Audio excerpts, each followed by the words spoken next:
You ever say something before you thought it? Before you planned it?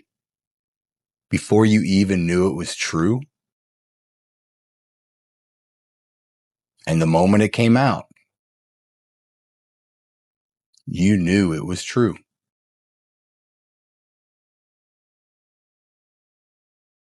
Thank you for being here. This is This Tree and Me. I am Corey J. Riggs. This is a place where self-leadership gets built through conversation, storytelling, and reflection. Listen, allow, follow. The laugh method. That is how we do it. If this resonates, please hit that subscribe button down there. Helps us out so much, helps us grow, helps us keep going. My team and I are greatly appreciative of all of you who watch, listen, participate. Also, share, bring someone along, right? Let's grow the conversation. Let's grow the community. Now let's get into it. So there was a night that I was driving a lady home. We went out on a date. We went to an Edgar Allan Poe reading, and it was really cool. They had 4 parts, 4 different poems, read, acting out, dramatic, which if you know Edgar Allan Poe, very dramatic. And they had a cocktail that was made for the theme of each poem. Really cool night. Well, I had bought those tickets quite a while before, when her and I first started talking.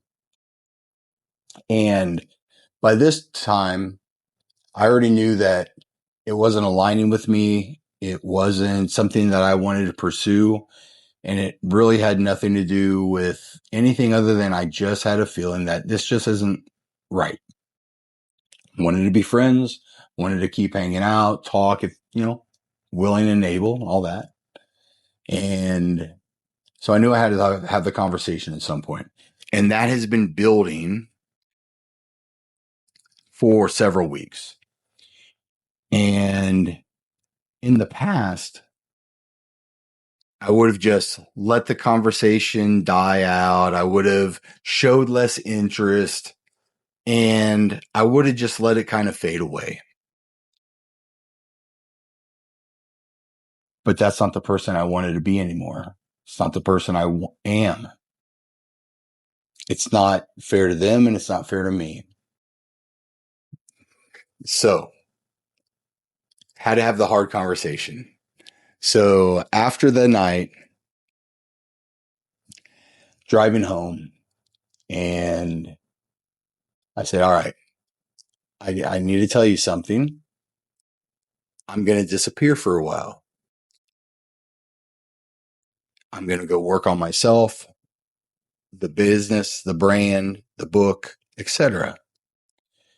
And I said, I won't, be communicating a lot. I'm just going to bury myself, in the work. And that part, I already kind of had thought out, because I already knew that's exactly what I needed to do to get to where I wanted to get. I needed to kickstart this tree in me and my book and everything that goes along with this, while continuing to keep working on myself. So she sat there and thought a second, and she's like, well, what does that exactly mean? Are you never going to leave your house? Before I even had a thought, oh no, I'm leaving Tulsa. I'm quitting my job. I'm getting rid of everything. I'm getting all my savings and everything, and I'm going to hit the road, and I'm going to go work and build on it. No concept that was even in my body, in my head, in my heart. I did not know that existed. And in that exact moment, I knew it was true. And we had a great talk the rest of the ride home. Met a couple other times before I left Tulsa. And I consider her still a friend, which is a great, beautiful thing. But there was such an ignorant certainty to it. And I'll use that little phrase a little bit more as we go here. I didn't think about it. I had absolutely no idea that that was going to come out of my mouth.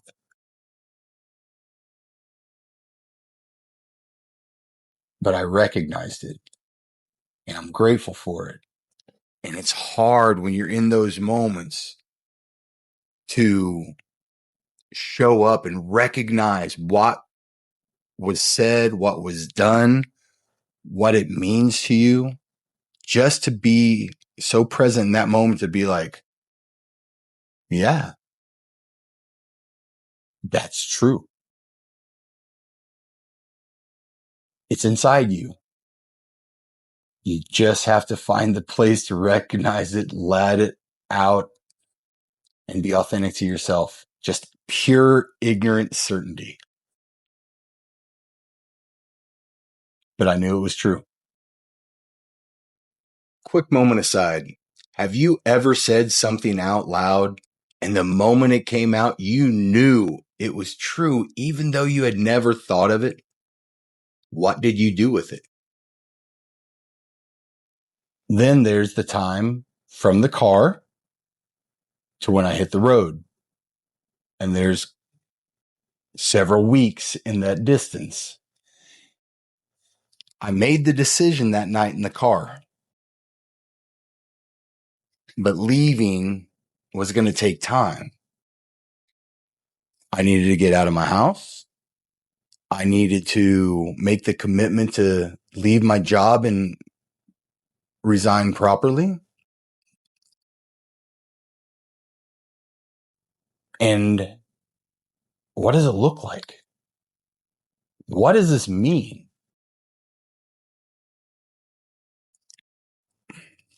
So I made the commitment. Here's when I'm going to resign. And it wasn't right away. It took a minute because I had to work out some other details. But it ended up being June 10th.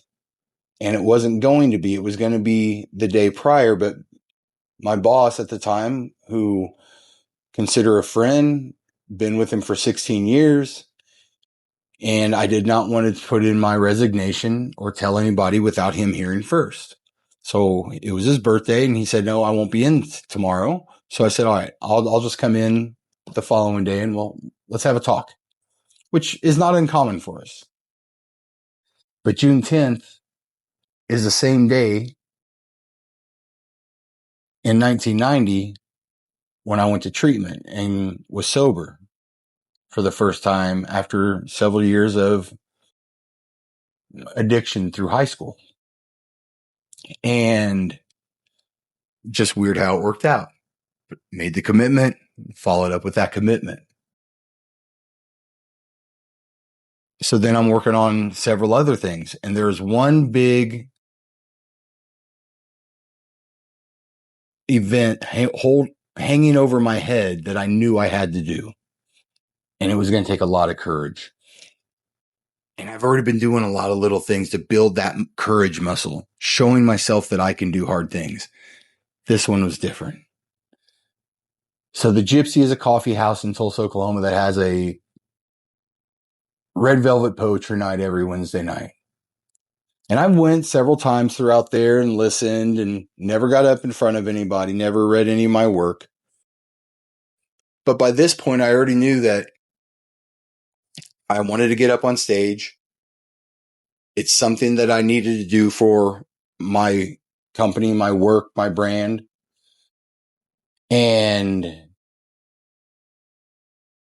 But it's going to be storytelling, not necessarily poetry. Okay. So I write up a little short story to perform, read it, practice, all of that. Well, the noise in the head, all kinds of different excuses. Week after week goes by. I haven't gone. The final week is finally coming up before I leave. And there's no way I'm leaving Tulsa without doing it. There's just no way. I will regret every minute after that if I didn't do it. So the last Wednesday before I leave, put in my calendar, said, you have no other choice. You made this commitment to yourself. You're going to go do this. Well, then the noise in the head, the story's not right. Oh, you don't want to tell that one. All right, man, write a new one then, is what came to me one morning. So I did. It's called Ignorant Certainty. So I get up there, fighting every urge to walk out before they called my name. I knew it by heart. I could perform it. I could go right. I could turn this camera off and just do it. But standing there in front of those people telling my story, my vulnerabilities, my shortcomings, just different aspects of my life that with perfect strangers. I was shaking. I was nervous. And then, so I start reading more. I had my phone, start reading more instead of performing. And the app closes right in the middle of it all. So I have to take a breath. I have to reopen it, but I get through it. And what that night confirmed, it wasn't about the applause. It wasn't about the external performance. It was about what it felt like inside. I did it. I know it wasn't good. I know it's just did not flow right, any of it. But that's not what it was about. I did it. I got up there. I had the courage to stand in front of those people and be vulnerable and tell my story. And that meant so much to me. So a few days after that, July 27th, I leave Tulsa. I go to Oklahoma City, where my mom had just recently moved with my sister there. My sister had been living there for quite a while. Children live there, my grandson. So I got to see family before I left before I left Oklahoma. So I stayed there a couple of days, visited, had a great time, said my goodbyes. And on the 29th, we headed out to Albuquerque. And when I say we, it's me and my basset hound, Kirby. And I wanted to break up the trip for him because it was just too long. That would be horrible for him. But anyway, so we spent a couple of days in Albuquerque, New Mexico. And on the way there, because it hadn't hit yet, yes, I left Tulsa. But I'm still in the familiar. I'm still in Oklahoma. There's my family. There's everybody. The moment that it hit is when my GPS app said, "Welcome to Texas." It just rushed like, you're on the road, man. You're doing this. And there's no turning back. And there isn't. There is no second plan. This is it. This is the journey until I am no longer on this earth. And it was just crazy. There I am, car packed with what little bit I have left, packed full, Kirby riding shotgun. And the road started becoming very, very real. So on August 1st, I land in Cane Beds, Arizona, just steps away from Utah. St. George, Utah is kind of the place that I felt that I wanted to land. Didn't know for sure. I know now. But August 1st has a full circle date as well. August 1st, 2022 is the day that I went down to my kitchen, ignorant certainty, cleaned it out, went carnivore, lost 100 pounds in 8 months, and just kept going. Haven't turned back, haven't looked back, just like the departure. I haven't looked back, just like, hey, I'm leaving Tulsa. I'm going to disappear for a while. Haven't went back on it. building that little muscle. When I say something, I do it. But there's things that the road has given that Tulsa can't. And to be fair, it shouldn't be able to. But there's nothing familiar. There's not my boys I can go have coffee with. There's not the places that I would go and hang out, or, if I wanted to go watch some kids play soccer that I used to coach, whatever. There's nothing familiar. Not a face. Kirby. That's it. And if you've ever changed venues or anything like that, you know the feeling. Even if you just move to a different neighborhood, you got new neighbors, you got new this. I'm hundreds of miles away in a completely unfamiliar place. And it's a different silence. The red rocks around me. I can look out the window right here and they're just beautiful. The mountains, just nature. Just the beauty of the aesthetics of it is different. But there's a different silence, and it's not just that. It's inside of me. It's in this place where I'm staying.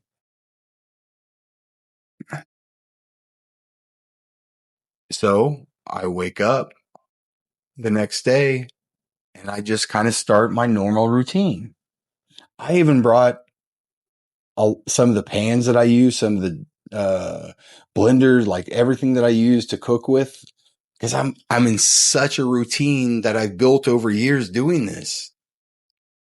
That's the only thing familiar. So I brought it with me. I wanted to make sure that I could cook and do everything exactly the way I was doing it in the mornings.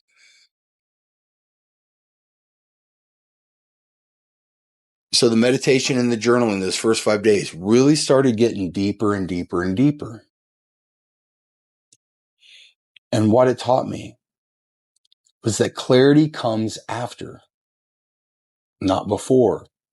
You can think about things. You can plan. You can build. You can draw it out on a map.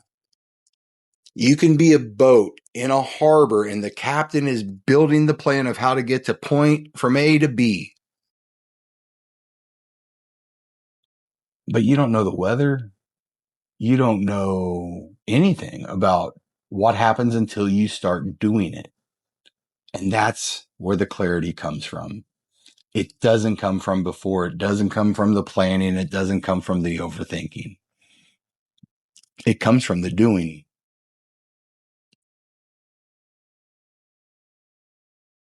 And another thing that came very clear, the road, it didn't remove some of the old patterns,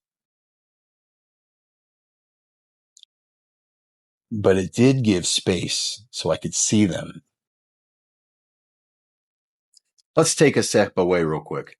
What would become visible in your life if you created enough space to actually see it? Not fix it, not plan around it, just see it. So let's talk about that a little bit more. When the patterns started showing up again, the old patterns, different zip code, not in Tulsa anymore, but they followed me. And once I kind of got settled in, okay, I got comfortable. I know the people around me. I see the people when I walk. I've been to, it takes me about 40 minutes, 45 minutes to drive to St. George. I know there. I go to the gym there. I know my places.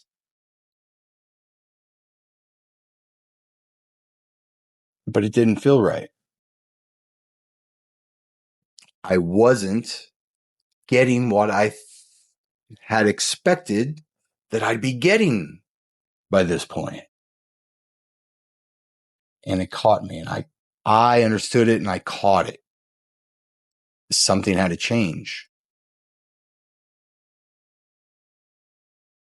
What gets you someplace is not what's going to get you to the next.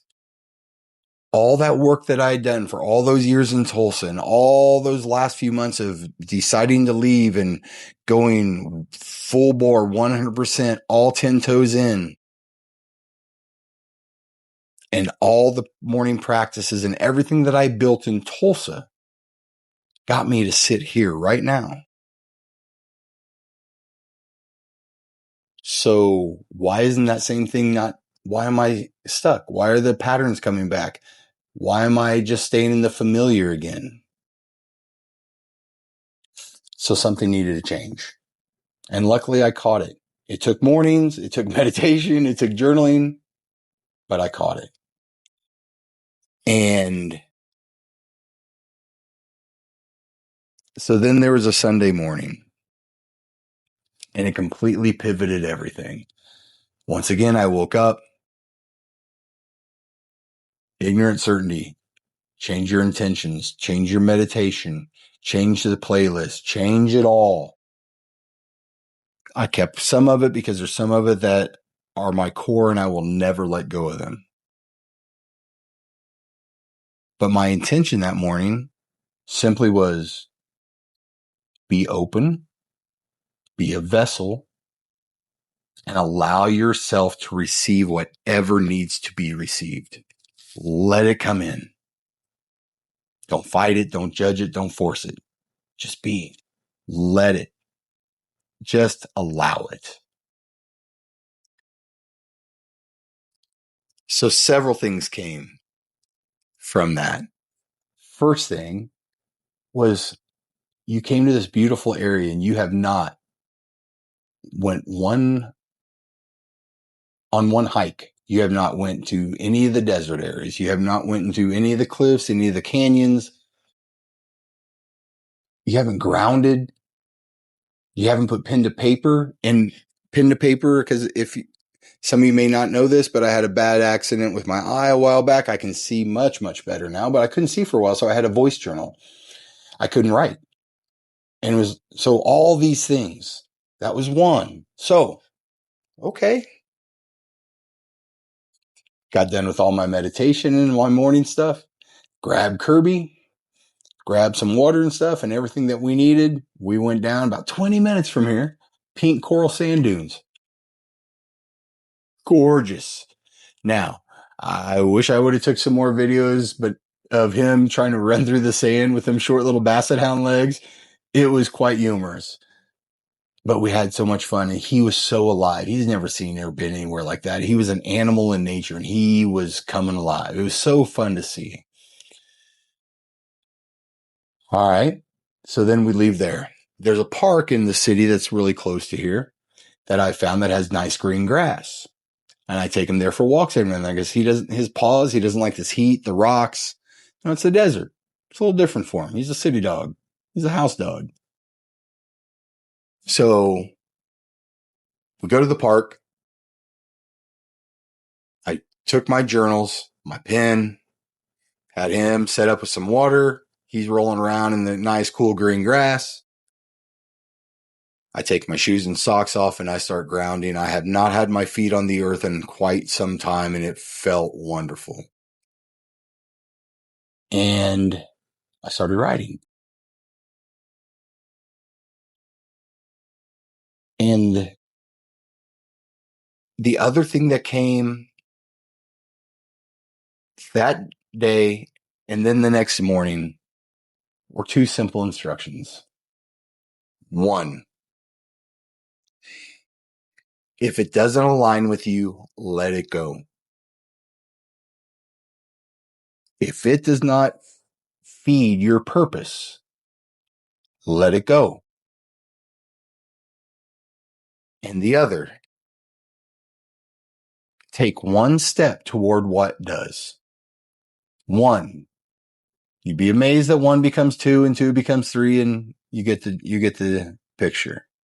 But just one is all it said. Just pick one thing every day. Both of these. If it doesn't fit, let it go and pick one thing that's right in front of you to do to get you closer to where you're going. Just two simple instructions. And I started doing that every day, and it has changed me. And what came from that is when you walk through it, not around it, not over it. When you are walking through something that is troubling you, or some fear, some suffering, whatever it is, when you're done, after you're through it, again, not avoiding it, you walk right in the heart of it. When you get to the other side, that's where the calm comes. We all talk about the calm before the storm.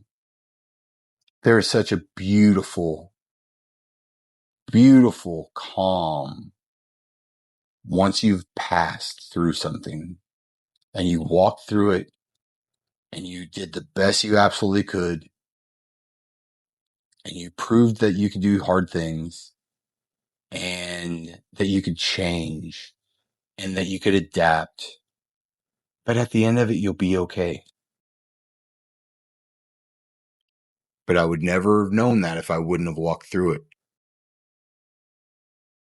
If I wouldn't have listened to my heart and understood that, hey, something's not right. Tell me what I need to do. Just, I'm a vessel. Bring it to me.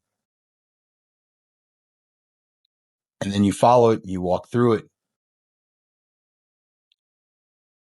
and it's just calm. But what got you there is not what's going to get you to the next place. So now we get to the place where I'm sitting right now, doing this podcast. And some may recognize and some may not. And if you don't, that's fine. But it's different. When I first started doing the podcast, I kind of did what I'm doing now. Just telling the story, picking topics to talk about, and speaking about them.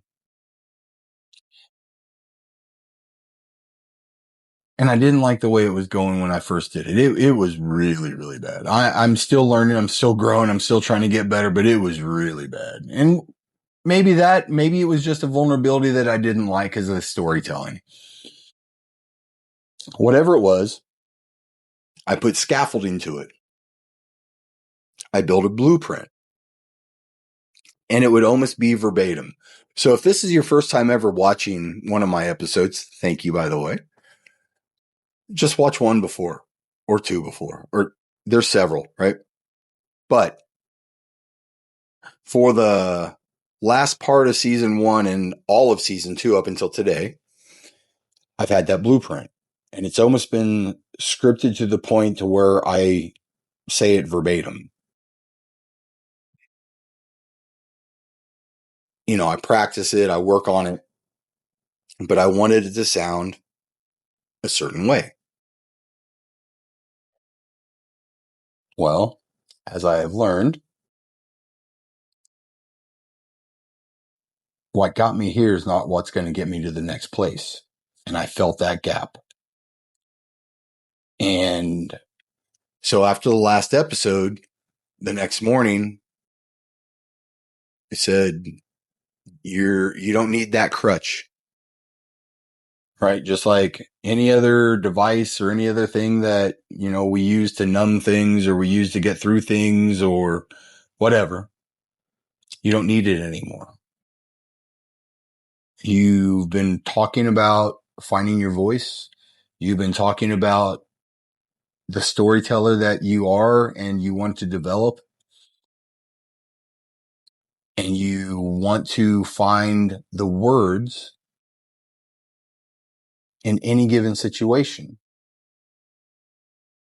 It starts here. So, filling that gap,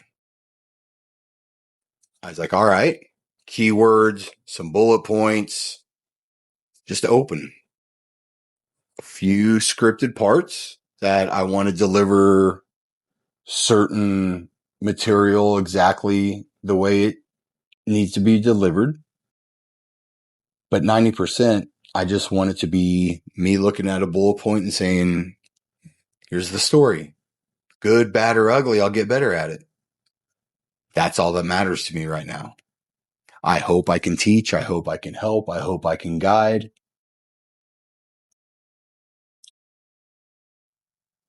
But the only way to get there is to keep growing and keep maturing as a human and in the path that I've been called to do. So through this, I have a grace boundary, and I've had that for many years now, that I give myself grace knowing that I'm going to fall and fail. And that's okay. As long as I get up and don't stop, then I can give myself grace. So I got to let the episodes wobble for a while. Let my voice wobble. Let the podcast be long, short, ugly, pretty, right? There's going to be good parts to it. There's going to be lessons. There's going to be teachings. There's going to be guiding. There's going to be hopefully a little bit of fun. But it's not going to look or sound exactly the way I want it to right off the bat. And that's okay because I don't quit. And in learning all this and in getting to this,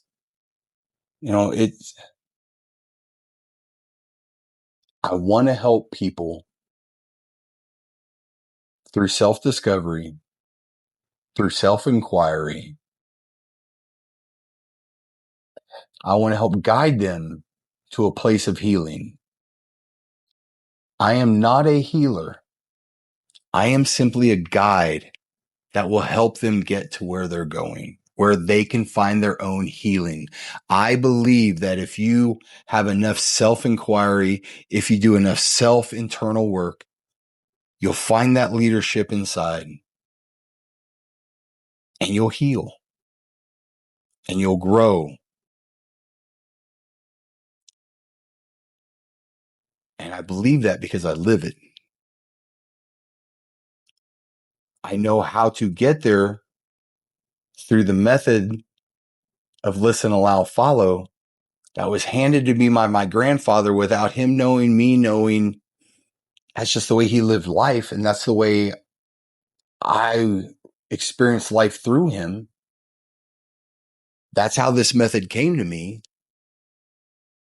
And through, God, the universe, meditation, and just years of practice and a lot of trial and error. But finding the core to healing. And it all starts in here. And we all have it inside of us. Every single one of us. I cannot heal you. Nobody can. Only you. And that starts by looking inside. That starts by listening, allowing all that noise to come in, all the good noise, all the bad noise, and following it. It takes work. It takes a lot of it. And it's going to look different for each one of us. I meditate. I'm on a deep spiritual path. Not everybody's going to go that path. You may find running the best place for you to get in touch with whatever's inside of you. There's no limits to what yours has to look like.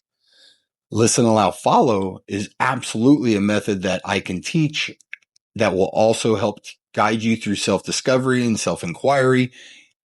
But the methods behind that, that's something you'll discover yourself. And just like everything else that we've talked about today, and all the ignorant certainty moments that I've had throughout this journey and the ones that I recognize that I've had prior to this that I never allowed myself to recognize. And just like that moment in the car, it just came out.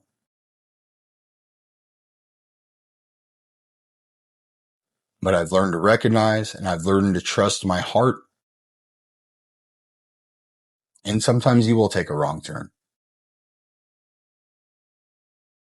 It's just important you just keep going. So all of this has led to this moment now, changing the podcast, changing how I do it, changing how I write, changing how I meditate, because once again, I'm evolving. And if I don't want to stay stuck to where I was and have those old patterns that followed me from Tulsa, Oklahoma, the good old great 918, then I've got to change. I've got to allow myself to do things differently and not get stuck in the comfortable of the known. And that's hard, but it can be done. And that's what I hope to show you through this podcast. I hope to show you the stories that gave me the lessons, that gave me the teachings, that gave me the material for the book and for everything else. That's what I hope I can do with this podcast. So here we sit. Cane Beds, Arizona. Got a few more months here before we move on. And every day is a journey. But every day starts with surrendering and letting go of things that don't align and taking one step towards what does.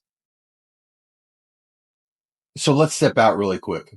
What scaffolding in your life has done its work and might be worth stepping away from? So we're at the part of the episode that I call the truths. And for those of you that are new, again, thank you. The truths are what I find when I'm building the episode, going through the journaling and going through everything that I'm building the curriculum with, that really stand out to me that like, oh, wow. Yeah. That hits hard. I want to make sure I emphasize that. Not just for you, for me as well. It's just good reminders that I find for me. Now that said, again, they're not scripted out like they normally are. I haven't just written them out like I normally do. So I'm going to do my best to get through them. If you have some that you found by listening to this episode, please send them to me. I will absolutely follow up. The biggest changes in this story came before I knew the whole plan. Think about the car with the woman, the cleaning out of the kitchen, the resignation, leaving Tulsa, and the format change. None of it was completely figured out. I'm still figuring this out. This is literally the first episode I've done this way.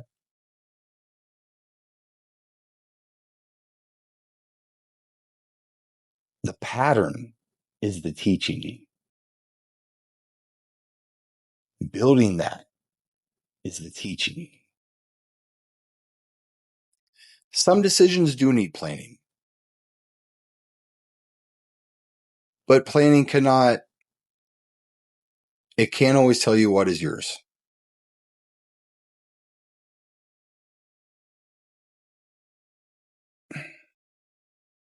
So the recognition often arrives before the explanation.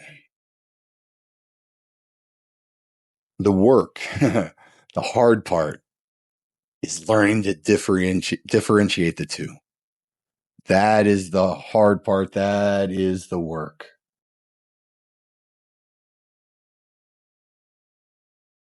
It just came out.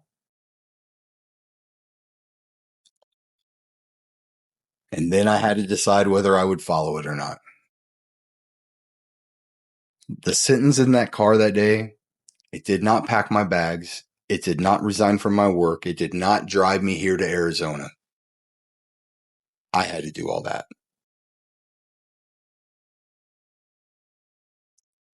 The recognition begins everything. The following is what builds it. So I like to end every episode with some reflection questions. Some things that I would like you to sit with. I have sat with these. If you have other questions that you would like me to sit with, I absolutely will. If you would like to discuss my reflection questions and interact with what I got from them and what you get from them, I would absolutely love to do that with you. I'd be honored. Here are mine. Where in your life have you shown something? Excuse me. I'll start again. Where in your life have you known something before you could explain how you knew it?